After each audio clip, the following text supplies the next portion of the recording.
I think that people think and aspire everybody has to have the $1 billion deal on Shark Tank. That's point two. So, as you said, since people see it, then they think they have to do it. But I think, Christina, my message today is there's so much more room.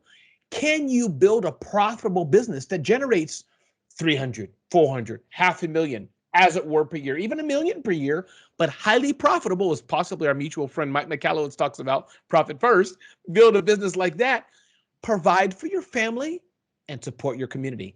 That's what I want to inspire people to do. That is Ramon Ray. He is the founder of smarthustle.com and a new business venture called Grow Your Solo. I love this episode because he's going to talk about how you can grow your solo business without making it big. Like some people, they just don't want the headache of a bunch of people and a bunch of systems and a bunch of departments.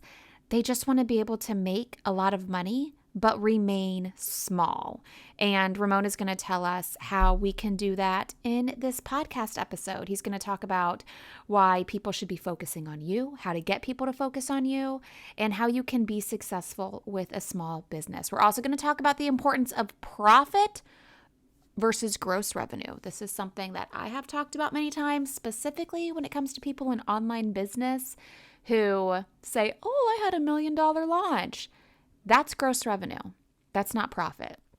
So we break that down as well. So I think you're going to enjoy this podcast episode with Ramon. He is like, I'm obsessed with his energy. I wish I had his energy. He is so amazing. And so let's just get to it. Ever wonder how some people seem to get all the media coverage, but you don't? Go behind the scenes with a TV reporter, national on-air host, and news contributor who has interviewed celebrities, took you inside the Versace mansion, and even stood on a chair to interview basketball legend Alonzo Mourning. Get ready, because Become a Media Maven is the podcast where Christina Nicholson is sharing secrets from her years in front of the camera, in the editing booth, and now behind the podcast mic. Ramon, welcome back. You are back on the Become a Media Maven podcast. Indeed, I am back. That means the first time I wasn't that bad. So thank you for having me back. And hello to the Media Maven folks. Good to be here. You are amazing. You can come back anytime. The founder of smarthustle.com. I think I first met you. We were both speaking at an event in Orlando a few years ago, pre-COVID. That's right. Yeah, to small business owners. And I love what we're going to chat about today because small business can mean so much. It could be somebody with a side hustle, and it can go all the way up to somebody bringing in millions of dollars in revenue. Like there is quite the gap.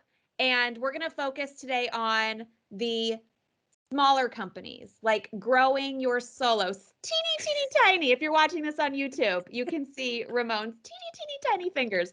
So talk to me about why you think it's so hard for people to scale and grow beyond, say $100,000. And we're mostly hearing about the bigger businesses and the ones making all of this money and, the millions and the billions. So just talk to me a little bit about that, because it can be frustrating as a small business owner getting your start and being a solopreneur. Absolutely. And I can't wait to get your thoughts as well, even though I know you're in the $1 billion empire business. Oh, Still, please. I'd love your input This as guy. well. For me, I think part of it is people think other businesses / people / experts / influencers are overnight successes. They don't see, the 10 years working behind the scenes and all of that. So I do think, there is a lot of hustle that's put in that people don't see. And a lot of people don't share the hustle. I think that's, another thing. A lot of people don't share the hustle and the behind the scenes. So while it is happening, you don't see it.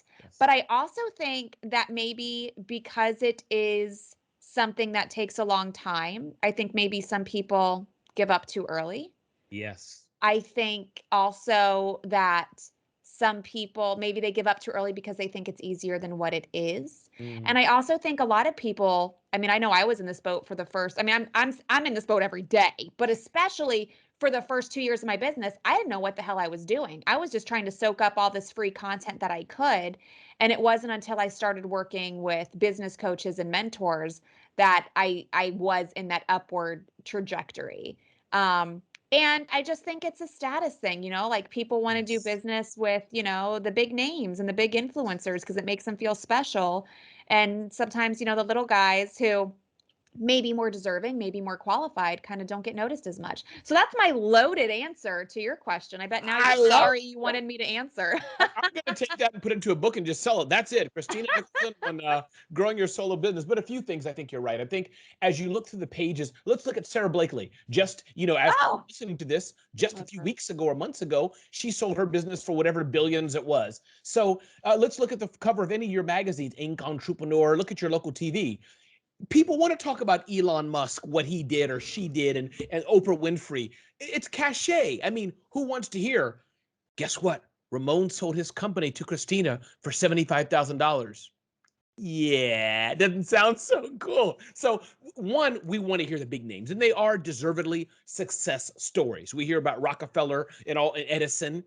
We don't hear about the two or three people after them, like who heard the speech after Abraham Lincoln's speech or after Martin Luther King Jr.'s speech. So that's one. And I think point two, also why, because of that, I think that people think and aspire everybody has to have the billion-dollar deal on Shark Tank. That's point two. So, as you said, since people see it, then they think they have to do it. But I think, Christina, my message today is there's so much more room. Can you build a profitable business that generates 300, 400, half a million, as it were, per year, even $1 million per year, but highly profitable, as possibly our mutual friend Mike McCallowitz talks about, profit first, build a business like that, provide for your family, and support your community. That's what I want to inspire people to do. That yes, that if you're only making 300,000 a year, only making 2 million a year, that's great because most people are not. And you have the freedom, Christine, as I know you have your own business like we do. You have the freedom to do what you want. Is that helpful? I mean, a couple of things. One thing you mentioned, like people like to hear, Sarah Blakely, I'm a little obsessed with her. I took her master class. She's fan freaking Yes, tastic. he is. But yeah, like her story, I just read a book from the founder of It Cosmetics, her story. And I love hearing the stories, like the podcast, How I Built This. Love that Yes. podcast because I like hearing how people started from the beginning. Look, you have the book. How is the book? I digress. The book is inspirational. So we're talking about Guy Raz's book, How I Built This. And it's good, meaning if you like How I Built This, which everybody should listen to, first listen to Christina's podcast of mine, but then after that, listen to Guy Raz's. But it's good. I like it. It's inspirational. I think what it is kind of what we're talking about. Sarah Blakely and others in one book, you can get inspired. Oh, they lost their funding 4 times. Oh, they were told no 10 times. Oh, the molding of their new, their 10,000 first mugs. I hold up a mug here. It was wrong and they had to throw it away. So, you know what I mean? So the book it's inspiring like that to know that these successful people, they all screwed up or had a tough time at the beginning. Airbnb, it didn't just happen. So, yeah. Yeah, and I like hearing those stories. Like you say, nobody wants to hear, I sold my business for $75,000. Sometimes I want to hear those stories because they're more relatable. I We can do, relate yes. to that more. Yes. But like the news, what's sold on the Wall Street Journal cover? Imagine it. Dog walks safely across the street today. PPP loans, 20 cents of funding was found. No, it doesn't. It's not going to sell anything. I know. And that's true. And something else that bothers me, I don't know how you feel about this, but I stopped paying attention to it. Like down here in the South Florida Business Journal, they will say, like the top 50 companies in this industry, and they list them, and they are the top because they have the most revenue. And I know for a fact, I know some of them in my industry have the smallest amount of profit. It's ridiculous. But because they have the most revenue, they're on the list. So that's one thing. Just because you have a lot of revenue doesn't mean you're making money. You could be broke as a joke. And then the second thing, even if you have a lot of revenue, even if you have a lot of profit, you could still be freaking miserable as hell. So then Yes. how successful are you really? That's why I don't even care about those lists anymore. I agree 100%. You're powerful. And again, it's hard to measure the heart, though, right? It's hard to ask Ramon. So, how is your relationship with your wife? We're going to add that to the index. That's the tough stuff. But I think the Yeah. encouragement, you're right, those of us who are growing our solo business, right? The encouragement to us is we can work in our home offices, have our kids over there, our family over there, hubby or wife, wherever they are, mother-in-law coming in to our house, whatever we want, and be happy. It's kind of that encouragement that, you know what? Or I'll pull out another book, right? You may know Elaine Fodell. She has a book out, The $1 Million One-Person Business, which has that ethos that you can be a one-person business owner, as we're talking about today, and still be successful. And I think, Christina, you hit the nail on the head. We want you to be profitable. I do think, depending especially what part of America or the world, there is some base level that you have to have of money. If you're making $30,000 a year in your own business, by any means, that's probably tough to run a family on. That's tough. But that's why we're saying, yeah, 100 to a million. If you're a solo business and highly profitable, Christina, God bless you. You're rocking it. You're doing great. Yeah, I'm going to link to these books that we're talking about in the show Sure. notes for this episode because I am a book lover, so I love all of the book recommendations.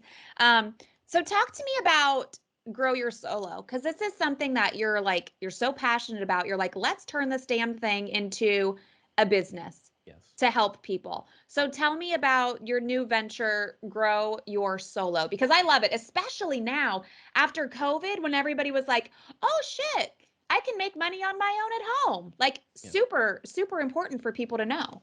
Yeah, absolutely, for sure. Thank you for asking. So I think the bottom line is that, as you may know, Christina, I've started 4 companies, sold 2 companies, all solo businesses working with small teams. And that's the outgrowth, of course, of my 4th business, smarthustle.com.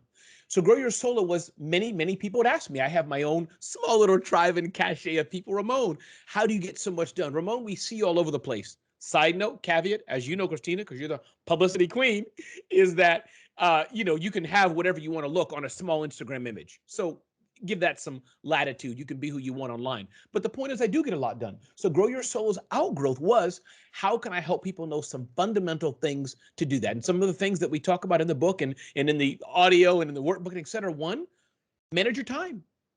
2, build white space in your calendar. 3, say no. 4, focus on profits. As you know, Christina, you can't compete with Walmart and Amazon. Not that you can't, but meaning if you're going to be small, you can't sell cheapest. Oh, Christina, can you do some copywriting for me? Oh, here's a coupon for 99 cents. No, Christina, as it were, in this metaphor, she needs to charge me $500 an hour and have a boutique, I'm not sure the right English way, of clients. So my point is, those are a few things. And then the other important thing, and there's several points in there, but the other important thing, Christina, is delegation. So when we say grow your solo business, it often doesn't literally mean you're alone, but it means it's you and a small ninja team, as I have, of people who are helping you serve your clients. So I have a team of 5. They're 1099s, they're contractors. I don't have a big office, but it's solo because it's Ramon working with a small group of people who can help me execute and, as Grant Cardone says, 10x myself. We are 2 peas in a pod because I do the exact same thing. I have a small team under 10 people. And there was one time in my life when I knew less than I know today, where I was like, I want the empire. I want the millions, blah, blah, blah, blah, blah. Just because I felt like as a business owner, that's what you're supposed to say. That's what your goal is supposed to be. You're supposed to grow bigger and better. And then I was like, well, why do I need these? Like, I'm not a fancy person. I don't need fancy shit. Like, I don't need to make all that money. And you will learn when you start building a team that people are freaking headaches. And the less people you have around you, the less headaches you have. So, I mean, I think this is really, and I really feel like a lot of the reasons that people want, and Gary Vee says this all the time, people want to hit these goals and do these things to impress strangers on the internet. Like, these people don't even care about you, and you're doing all this just for a post. Like, it's silly. And I know people who are air quotes influencers in the space, and they're renting houses for photo shoots. They're renting cars to, like, if you got to take the time and the energy and the money to do all of that, then that is a whole other thing that you need help with. It's not business. So do you have any other books? I know there's a book. Yes. Again, I digress to the books. I know there's a book I love our backgrounds right now. You have the books that you read on the shelves. I have a little library cart here, and then I have books That's nailed to right. my wall. And that means you're a good person because we could just have all of our stuff. No, I share everybody else's book. These are my, so Christina, what I have here, and one day we'll have a whole episode. I'll have you on my show maybe, and we'll talk about our books. But I have here about 15 books, and I keep them right here. These are my top go-to resources for myself. Yeah, Back there's everybody else's, but go ahead. I love it. No, there's a book, you're probably gonna know which one I'm talking about. And it's kind of like about this, like staying small to grow big. The Small Giants by Bo Burlingham. The Small Giants. Okay, let me Where write he that talks about down. being very purposeful and being small. While you're thinking of that, by the way, another one, John Lee Dumas's. Sorry to get off track here, but it seems like you and I are two people who can go all over and still serve your audience. Is the Common Path to Uncommon Success. It's John Lee Dumas. Uh-huh. Basically, it's his blueprint about podcasting and marketing, and that's something that Okay. I know us solo business owners, which is you're getting into your cup of tea, can learn. You know how you can get a following, build a business, and systematize it. That's the Yeah, bottom line, you know? So I love that. I was on his podcast back in the day, many, many moons ago, like 5 years ago or something. Um, this is amazing. I love all of your advice. And you are a busy man because you're not just doing grow your solo, but you're going to be creating something else in the future to help people get into their zone of genius, because to do this, to grow your solo, you have to work in your zone of genius. So you're going to help people do that as well, right? I am indeed. And Christina, this is the first time I'm publicly talking about it. So indeed, I had an epiphany. A friend of mine was playing bass in our church, in his church some weeks ago. And he's a young man who'd gone through some academic challenges, kind of was older, but still in 12th grade. Great guy, but just academically some challenges. But when he was playing bass, leading music, like hearing keys off on the fly, telling people, no, no, like a mama, with 4 kids, like eyes in the back of her head. He was doing that. And I said, this dude's in the zone of genius. And Mhm. I've been on something called Breakfast with Champions on Clubhouse, been part of that, which, I want to have you on there too. So the point is, it clicked. And that's when I said, yeah, Christina, I'm sick like that. It's time to create my 5th business, Zone of Genius. And we'll be launching that probably around the time that this people hear this, to help people identify their passion and purpose in life. We'll be launching with about 100 plus contributors. And that's the biggest thing I've ever done in my life. That's so exciting. Okay, I want to back up because you said something that I want more information on, because again, I like to hear how it's built. Sure. You mentioned smarthustle.com was your 4th business. Yes. Tell me about the 3 before that. Sure. So the first one was a technology consulting company 20 years ago, give or take, one of my first businesses, just me. But anybody knows Microsoft Access? Woo, woo. Microsoft Front Page? Woo, woo. Going to Radio Shack and getting cable, installing it. So I did that as a technology consultant, software upgrades when antivirus was the big thing. I did that for years, then dissolved it. Second business was smallbiztechnology.com. And that I sold to another blogger or media company in 2019, 20 years ago to the date. So smallbiztechnology.com, which is Okay, still, hold on. I got a question about that one. please. Did you sell that because you had a bunch of traffic to the site and that's why it was worth a lot of money? No, I sold it because the opportunity was there. I was talking to a mutual friend about some things I wanted to do. And he said, oh, Ramon, there's a dude I know who I happen to know. He said he buys blogs. So yes, the Okay. other person bought it because of the domain authority, and the Okay. domain was around a long time. And yes, it was an existing traffic site, but not so much the play where it has high traffic, but more so the domain authority. But hey, that's amazing. That's everybody's goal when they Yeah. start a website, is to get a high domain authority and get traffic so they can sell it. Okay, that's the second one. What's the third one? Then the third one was my event company called Small Business Summit, that we did events and brought together thousands of people to be educated live in New York City. And another event business bought that a few years after we had launched it. And then now we have smarthustle.com, which is my existing company. And then now, since you've brought it out of me, Zone of Genius is the 5th. I love it. I love it. Where can people find out more about Grow Your Solo? Where can we send people? Obviously, we will link to you on Instagram, Twitter, and Sure. Facebook here in the show notes. But where can people go for Grow Your Solo? Because there's a lot of my listeners Sure. who are like you and me. They are solopreneurs. They have small teams. They want to stay small. For whatever reason, for me, I don't need the stress. That's why Yeah. I want to stay small. Where do we send people to learn more? Absolutely. GrowYourSolo.com. They can get the book for, I think it's about $7. It's 2 cups of coffee. It's really cheap. And if they want the free one pager, though, that's at smarthustle.com. So, but the main place is GrowYourSolo.com. They can get everything right there. Perfect. I will link to growyoursolo.com and smarthustle.com in the show notes. Is there anything else, Ramon, that I should have asked you or you wanted to say that we didn't get to? How much time do we have? Do we have another 4 hours? Sure, let's go. Let's do the damn thing. You called me on it. She's like, yeah, you want to bring it, Ramon. No, but really, one, Christina, thank you for having me and seeing value for me to share to your audience. Two, I think just to encourage people, entrepreneurship, small business, whatever you want to call it, it's hard. It's tough. But always remember a few things. I think one, are you willing to get punched in the face, proverbially, as Gary Vee says, and get back up again? And then two, why do most of us do this? One, sometimes it's for the money to some degree, but the bigger reason, the freedom, Yeah. as Seth Godin says, to work with who I want, serving who I want, doing it how I want. Can I speak for, not that I can speak for you, Christina, but I think you'll echo this. Christina may say, I want to do it with pink butterflies. Ramon says, I want to do it with purple butterflies. If you don't like pink butterflies or purple butterflies, that's your problem. You don't have to be a customer. So meaning that I like, I don't have to wake up and ask somebody else, big boss up there, okay, I'll do it this way. Nope. I want to do it and pick my nose while I do it. Everybody who likes that, join me. Yeah. That was kind of weird, but that's how I feel. No. But you're right. You're right. For me, it was more so like I got so, and working in TV news where I came from before I started my business, it's such a competitive industry that like if you make one little mistake, they could get rid of you and they got, 500 people lining up out the door to take your spot. So for me, it was like I just wanted to like take a vacation without asking permission.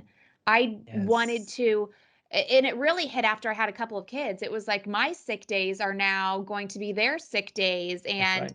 daycare closes at 6, but I got a live shot, in Miami at 6. How am I going to like, it's just the stupid bullshit of your Mm. job running your life Yep. instead of you like living your life. Like I saw something on the Instagram the other day and it was like build your life. People build their life around their job, but you should Yes. build your job around your life. That's exactly right. Exactly Don't right. quote me. It was somebody else who And I posted know it. somebody who I've heard say that. We can give attribution to Danelle Delgado. May not be her, but I've heard her say that a lot. Danelle Delgado is one of these like multi-million-dollar women maker. By the way, you may want to have her on your show as well. Danelle Delgado. Hey, I will take any book recommendation and guest recommendation from you, Ramon Ray, for sure. Appreciate it. Thank you so much. This has been amazing. GrowYourSolo.com. Go there to make a lot of money with not a lot of stress, people. That's what Ramon does. Thank you, Christina. For more information on Grow Your Solo, make sure you check out the show notes for this episode. I link to everything you need to know. And for more on Ramon, you can find him on Twitter and Facebook at Ramon Ray. On Instagram, he is at Ramon Ray Smart Hustle. Tap that subscribe button if you haven't already. Connect with me on social media. Thank you so much for listening. I'll see you again soon right here on Become a Media Maven.